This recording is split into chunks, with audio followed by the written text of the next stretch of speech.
तुम्हारे साथ नहीं चलेगी, नहीं चलेगी, तानाशाही नहीं चलेगी, नहीं चलेगी, नहीं चलेगी, तानाशाही नहीं चलेगी।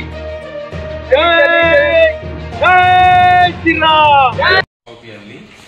हे कसं आहे 1100चे 2200 रुपये लोकांना अपेक्षित होते, 1100चे डायरेक्ट 11,500 म्हणजे हे असं झालं की पुऱ्या 2009 पासून ते आतापर्यंत पुरी वसुली तुम्ही एकाच वर्षात करायचा तो विचार इतक्या प्रमाणात टॅक्स नाही वाढला ही आपल्याकडे नोंद जी असेल ते एक तर खुल्या प्लॉटची असेल त्यावेळेला किंवा त्यावेळेला कच्चं बांधकाम असेल.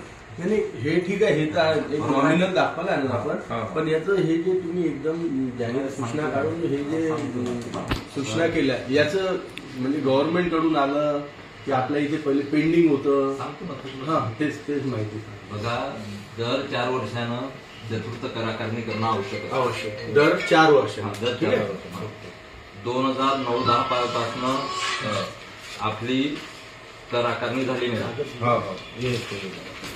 इथे नगरपालिकेमध्ये जे अवाढव्य कर वसुली चालू आहे आपल्या अचलपूर आणि परतवाड्यामध्ये, त्या संदर्भात आम्ही माननीय मुख्याधिकारी साहेब वाळसाहेब यांना निवेदन दिलं की एकदम अचानक असं काय झालं निवडणुकीनंतर की तुम्ही हे सर्व लोकांना ज्याचा 1100 कर होत होतं तेव्हा त्याला तुम्ही 12,500 रुपये कर दिले, ज्याचं 500 रुपये होतं त्याला तुम्ही 5,500-6,000 रुपये कर दिलं. याबाबत 2 दिवसापासून सतत आपल्या अचलपूर परतवाड्यातल्या व्यापाऱ्यांची आम जनतेचे आम्हाला फोन येऊन राहिले होते की बा हे काय सुरू आहे. तर पूर्ण शहरामध्ये जे वातावरण होतं एक भीतीचं वातावरण होतं की अचानक एवढं मोठ्या प्रमाणावर जे कर वसुली चालू आहे ते कशा संदर्भात आहे त्याची विचारणा करता आणि त्याच्या संदर्भात आम्ही त्यांना निवेदन दिलं की यावर कुठंतरी आपण अंकुश लावला पाहिजे. आणि ज्या प्रायव्हेट एजन्सी आहे ज्यांनी सर्वे केलेला आहे त्या प्रायव्हेट एजन्सी चेहरे पाहून तर त्यांनी सर्वे केला नाही याची सुद्धा आम्ही त्यांना विचारणा केली. आणि त्याच्यावर सीओ साहेबांनी आम्हाला जे उत्तर पाहिजे होते तेच दिलं की जर आपल्याला शंका कुशंका असेल तर आपण तो सर्वे पुन्हा करू, किंवा जे काही सर्वे झालेले आहे त्याचं पूर्ण मी त्यांना सांगितलं की पूर्ण अचलपूर भागातले प्रभाग वाईज तुम्ही आम्हाला डेटा द्या, आम्ही त्याच्यावर निरीक्षण करू.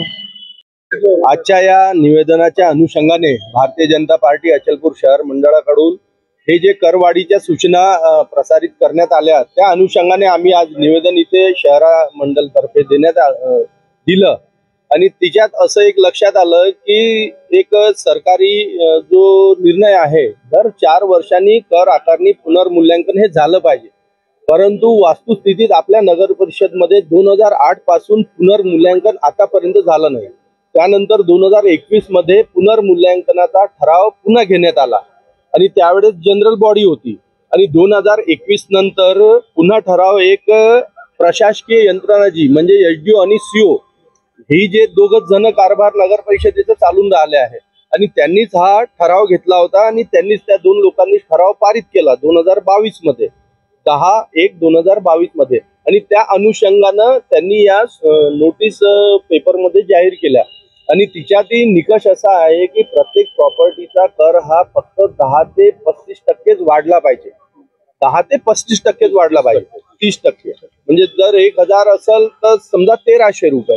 परंतु हिच्यात एवढी अवास्तवता दिसून आली की 1,000 आहे तर त्याचं डायरेक्ट 3,500 4,000 असा एवढ्या मोठ्या म्हणजे पटीनं वाढवला आहे. तर हे सर्व नागरिकांवर हा अन्याय आहे आणि त्या अन्यायाच्या विरोधात आम्ही भारतीय जनता पक्ष म्हणून इथं आज निवेदन सादर केलं. आणि भारतीय जनता पक्षाचं सरकार राज्यात असल्यामुळे त्याचा सकारात्मक कुठेतरी याचा सर्वांना न्यायनिवाडा होईल आणि शक्यतोवर आम्ही ही सर्व जे प्रक्रिया आहे आता सीओ साहेबांशी बोललो ते सुद्धा सकारात्मक निर्णय घेण्यास तयार आहे आणि याच्यावर कुठं ना कुठं रोख मिळेल या 2-4-8 दिवसातच. त्याच्यामुळं जनतेने कोणतेही घाबरून जाण्याचं कारण नाही आणि तोपर्यंत ज्यांनाही अर्ज करायचे असेल तर तिच्यातही आक्षेप आहे, हा काही शेवटचा निर्णय नाही आहे. त्याच्यानंतर समिती गठीत होणार आहे, टाउन प्लॅनिंगचा अधिकारी राहील, सीओ राहतील, एसडीओ राहतील आणि त्यापूर्वी आमचं त्यांना असं म्हटलं आम्ही की बा नगराध्यक्षाच्या सार्वत्रिक निवडणुका होऊ द्या, कारण तिच्यात मुख्य भूमिका ही नगरसेवक आणि नगराध्यक्ष आणि उपाध्यक्षाची असते. त्याच्यामुळे ही सर्व प्रक्रिया सध्या थांबेल अशी आम्हाला तरी शाश्वती आहे. माननीय आमदार प्रवीण भाऊ तायडे हे सुद्धा वरते बोलतील सचिव स्तरावर आणि हे प्रक्रिया पूर्ण आम्ही जनतेच्या हितासाठी, अचलपूर परतवाड्यातल्या जनतेच्या हितासाठी थांबवण्यात येईल हे आम्ही इथे ग्वाही देतो भारतीय जनता पक्षातर्फे.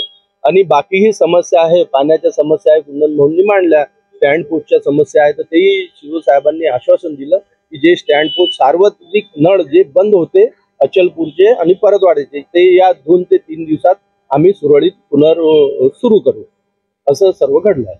धन्यवाद.